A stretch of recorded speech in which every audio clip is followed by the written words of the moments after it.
स्वयंपाकघरात एक लोटा पाणी ठेवल्याने लोक कोट्याधीश का होतात? जय माता अन्नपूर्णा. आईला लाईक नक्की करा आणि आमच्या चॅनलला सबस्क्राईब करायला विसरू नका. मित्रांनो, स्वयंपाकघरात एक लोटा पाणी ठेवल्याने लोक कोट्याधीश का होतात आणि याचे काय महत्त्व आहे?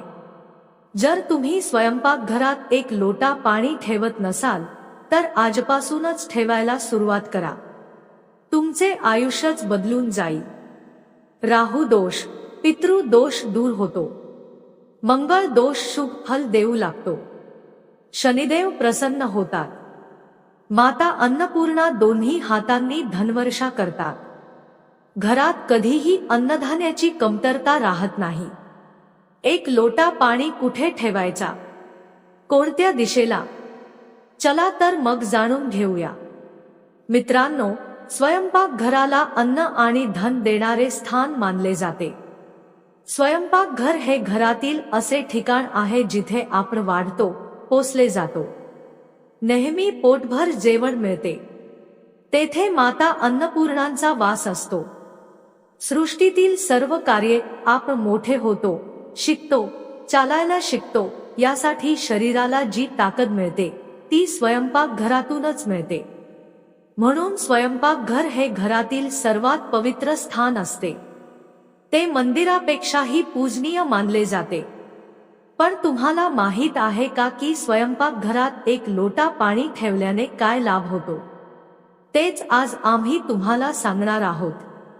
स्वयंपाकघरात माता अन्नपूर्णांचा वास असतो. संध्याकाळी जेवण बनवून सर्व कुटुंब एकत्र जेवते. नंतर रात्री भांडी धुवून आपण झोपायला जातो.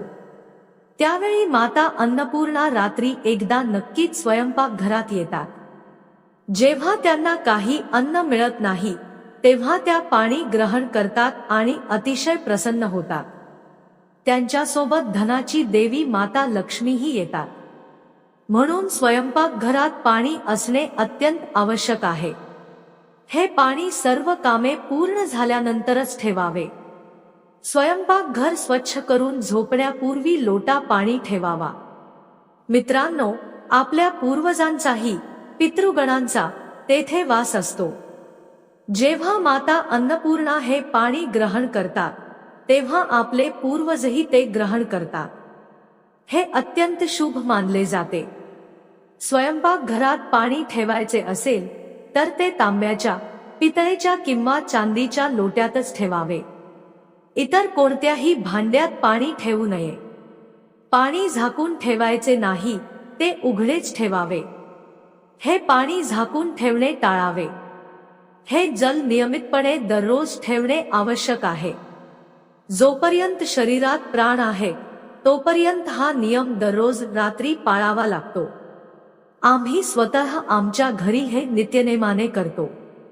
आम्ही माता राणीची शपथ घेतो, यामुळे आम्ही अत्यंत आनंदी आहोत. याचा उल्लेख शास्त्रांमध्ये स्पष्टपणे केलेला आहे. मित्रांनो, विशेषतः पिण्याचे पाणी उत्तर पूर्व दिशेला ठेवणे वास्तुशास्त्रानुसार शुभ मानले जाते. पाणी ठेवल्यामुळे घरात सुख, समृद्धी आणि सकारात्मक ऊर्जा येते. एक गोष्ट लक्षात ठेवा, घाणे पाणी ठेवू नका. गंगाजल किंवा स्वच्छ पिण्याचे पाणी ठेवले तरी माता राणी प्रसन्न होतात. मग त्या तुमच्या स्वयंपाकघरात कधीही गहू, तांदूळ, पीठ, तेल, मीठ, मिरची, मसाले, गॅस सिलेंडर, भांडी इत्यादींची कमतरता भासू देत नाहीत. राहूही प्रसन्न होतो. भूतप्रेत किंवा वाईट शक्ती घरावर वाईट नजर टाकत नाही. शनिदेव प्रसन्न होतात कारण जो स्वयंपाकघरात पाणी ठेवतो त्याच्यावर राहू, केतू आणि शनीची वाईट दृष्टी पडत नाही. मंगळ दोषही शुभ परिणाम देऊ लागतो. पाणी ठेवल्यामुळे घर नेहमी भरलेले आणि समृद्ध राहते. घरात रिकामेपण येत नाही. सकाळी हे पाणी झाडांना घालावे किंवा मातीमध्ये सोडावे, हे फार शुभ मानले जाते. घराच्या मुख्य दरवाजावर शिंपडले तर ते अत्यंत उत्तम फलदायी ठरते. पाणी पूर्व दिशेलाही ठेवू शकता. जर तुम्ही माता अन्नपूर्णांवर प्रेम करत असाल आणि त्यांना आपल्या घरी बोलवू इच्छित असाल तर लाईक नक्की करा आणि कमेंटमध्ये लिहा, आमच्या घरी नक्की धारा.